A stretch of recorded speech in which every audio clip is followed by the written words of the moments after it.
Hi, my name is Lana Geich, and we're here as part of the global network of healers. We are talking to Crystal Berscht today. She's a registered nurse, a meditation instructor, and owner of Beauty in Life. Crystal's desire to help others find balanced health led to her career in nursing. And after struggling through chronic stress and burnout, she found a passion for inspiring others to navigate the murky waters of their own inner world to find that place of wholeness. Beautiful, beautiful. So thank you so much for joining us, Crystal. Yeah, thank you, Lana. I'm happy to be here. So can you tell us, what is stress? Yeah, so stress is our body's response to something that's happened in our environment, something that's happened within us, and it's sort of how your body takes that and it processes it on a sort of a physical, mental, and emotional level. Yeah. Fantastic. Yeah. I like that you said all three, right? Because it is physical, yeah, absolutely, emotional, and that cognitive level.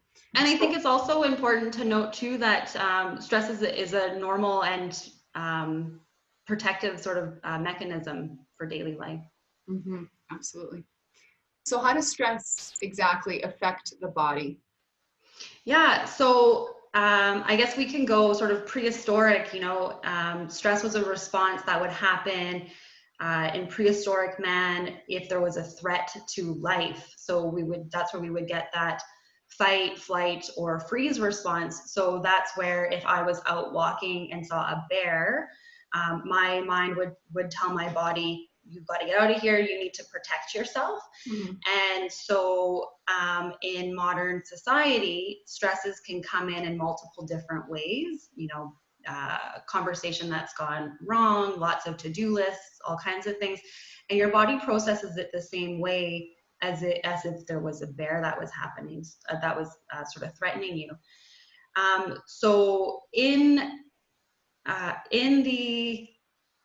your mind, when you have lots of stress, that can cause your mind to fixate, and you can get really busy. It causes you to sort of move out of the present, the now moment, and focus on, what's going to happen tomorrow, what happened yesterday, and it can cause this cycle to go over and over again.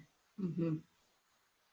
Right. So that makes sense. The continuous repetition of thoughts, like the hamster wheel, you get on and you just kind of going, exactly, going and yeah. going. And that doesn't mean crazy, right? It's just like repetitive hamster.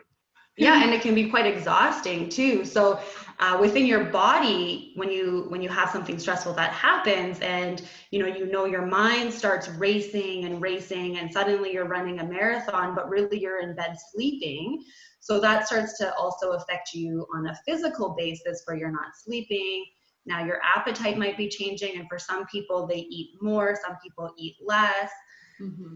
All kinds of things. You can't get your thoughts out adequately, you can't really express yourself, and it really starts to sort of cause you to shut down if it goes on for too long.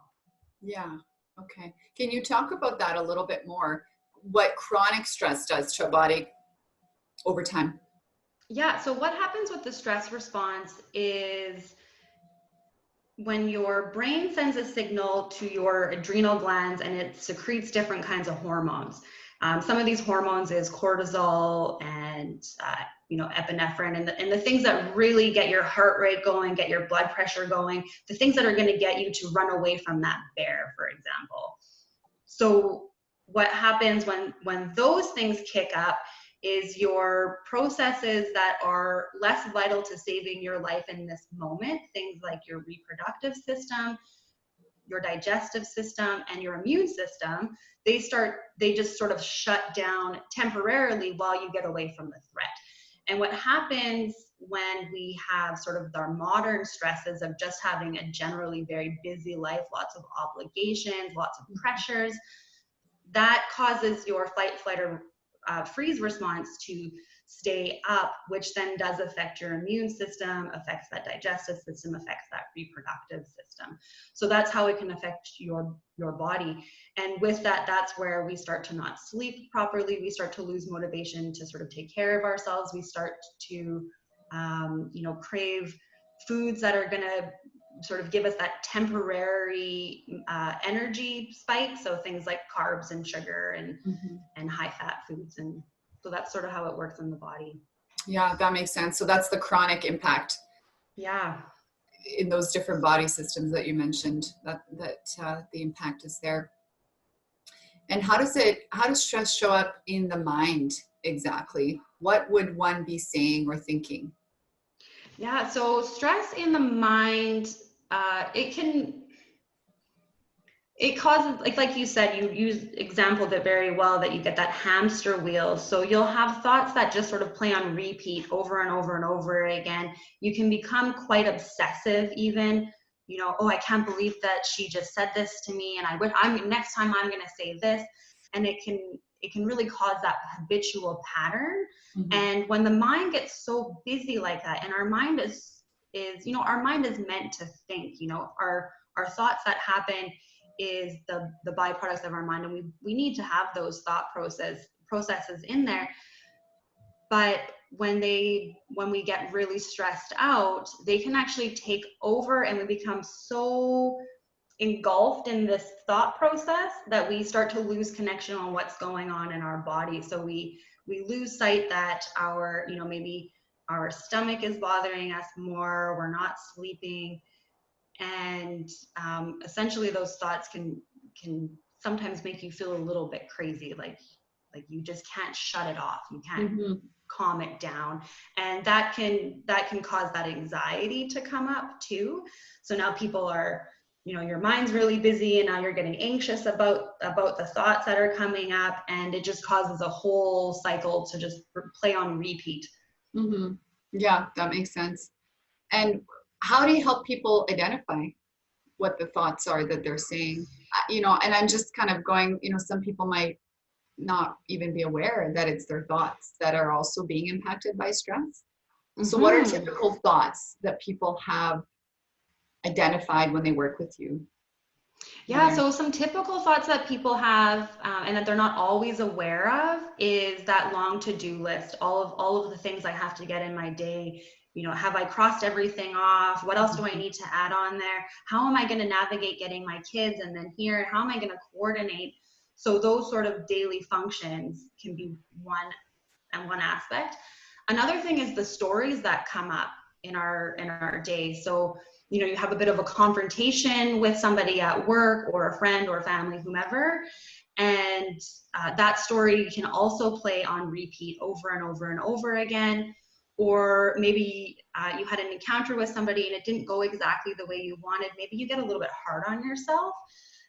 That's another really common one that I see, is people will start to take things that have happened in their daily life, and it'll become very personal for them. So they forget that the other person that was on the other end, who maybe got mad at them, they're taking that as a personal attack on themselves, when really that person's also just as stressed out and didn't mean for it to come off that way. So some of these self-critical thoughts is another thing that can come from stress too.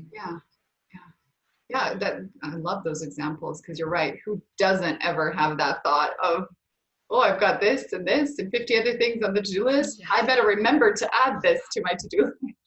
Yeah, and I find too, especially in my own life, when I start to get really stressed out, that if I wake up in the middle of the night, maybe it's just hot or whatever the case may be, that those thoughts are instantly right there the second I wake up. And I sometimes it'll be 3 a.m. and I'm now laying in bed thinking about, oh, I better not forget this at work. And oh, did I remember to do this yesterday? And will I remember to do this? Should I get out of bed and write this down? And it'll just play out like that.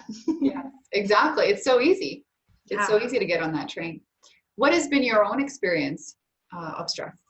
Yeah, so I've experienced, in modern society, I've experienced a lot of stress. I moved a significant amount as a child, not just from one house to another, but city to city to city, and moved around a lot.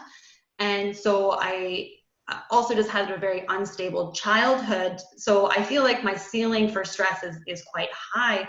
So I've never really noticed when work or my life gets to that level. I don't usually notice it until it gets so high that I'm not sleeping. I'm getting really irritated with people that I normally wouldn't get irritated with. I experienced burnout, textbook burnout. I had to take 6 weeks off of work in 2015. I knew I was getting to a breaking point at work. I completely acted out of character. I was holding a pair of earbuds in my hand, and somebody reminded me that I had a meeting, and I wasn't prepared to go to said meeting, and I threw them across the room swearing and stomped off, and then went to the bathroom and cried for 10 minutes. And I knew I'm breaking, I'm not sleeping, I'm being a very unpleasant human being to be around, and that led me to 6 weeks off of work. And I still was, for me, I feel it sort of in my chest now that I've learned to tune into my body a little bit more. I can feel that in my chest. So I kind of feel, for me, it's this sort of hyper, not a pressure, not like chest pain, but I just sort of feel this vibration that happens for me in my chest. And so that's usually a signal for me that I need to take a little bit of self-care and calm down a little bit before I really spin out of control. Yeah, that's a great example of mind-body connection. Yeah, thank you.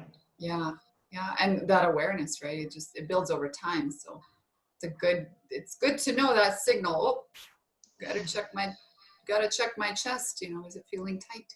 Yeah, and that definitely takes some practice. That wasn't something that I was aware of, but as I became more aware of how I was responding to stress and that I was even having stress, because for a long time I was in denial that I was even stressed out because I had that really high ceiling where until I sort of went over that, I didn't, this was just normal, life stuff.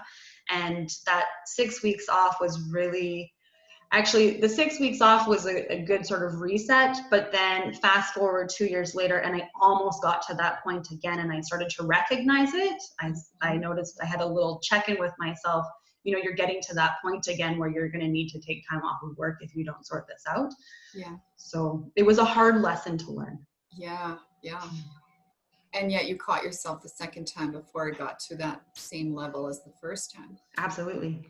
What were some of those things that you did during the 6 weeks and even after as preventative measure and a way to handle stress?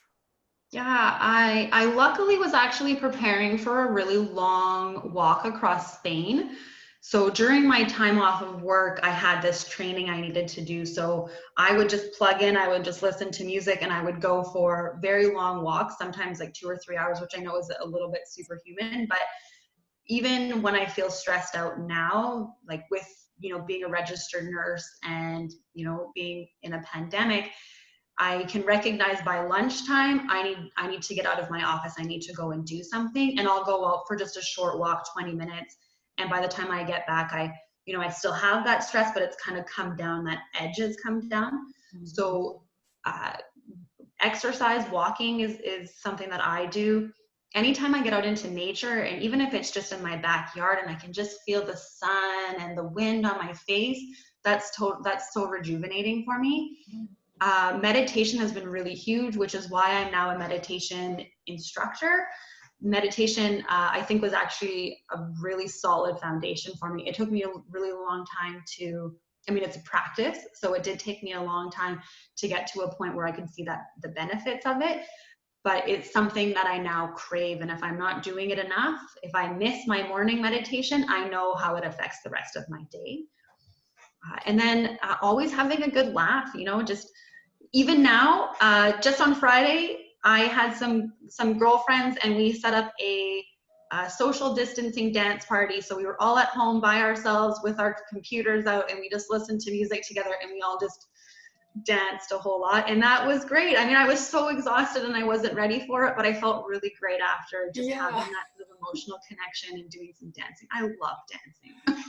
That's an awesome idea. I love that. Thank you for sharing that with us. People, let's have some dance parties. I wish it was my idea, but I have to give kudos to them for that. Yeah, it doesn't matter where. Let's just spread the good ideas, right? Exactly. Yeah. Fantastic.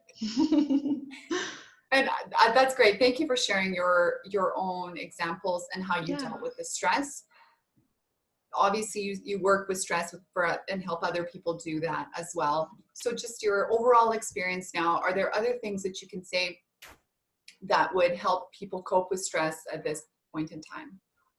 Yeah, so what I've been doing to help people sort of one-on-one and is just really tuning into that breath. So some people feel, you know, they have their own ideas about meditation. So I understand that meditation is not really for everybody. But what I find is really helpful in meditation is that it just really gets you to focus in on that breath.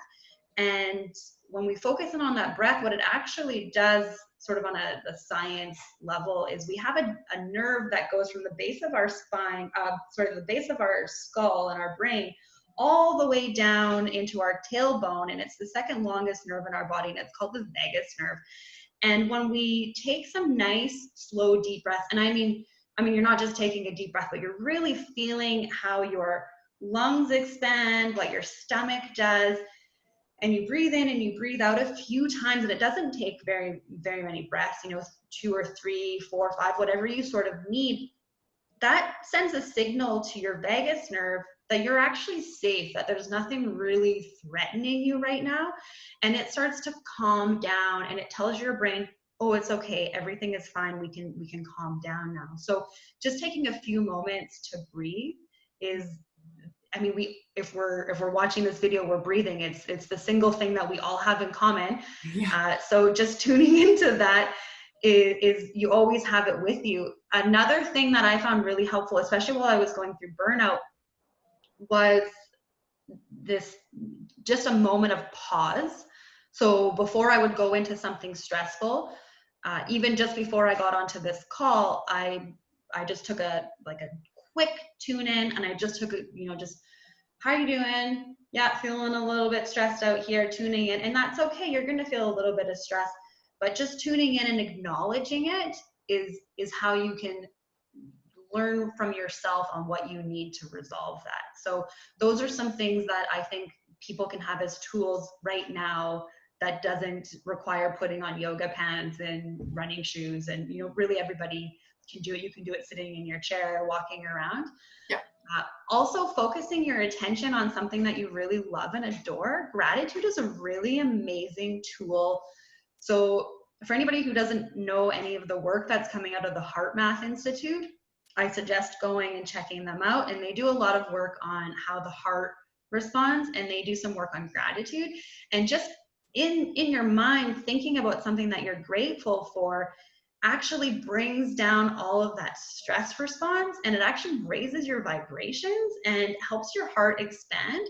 And they've actually found that our heart has an electromagnetic field that other people can feel subconsciously on a vibrational level, I suppose.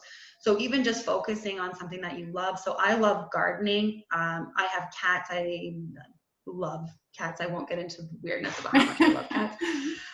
But I find when I'm really stressed out and I just, take 5 minutes and I just really focus in on what it is I love about whatever I'm in love with in that moment, my husband, my nieces, my nephews, my garden, that also just takes the weight of the stress and it just throws it off my back. Yeah. And Yeah. I feel a lot better.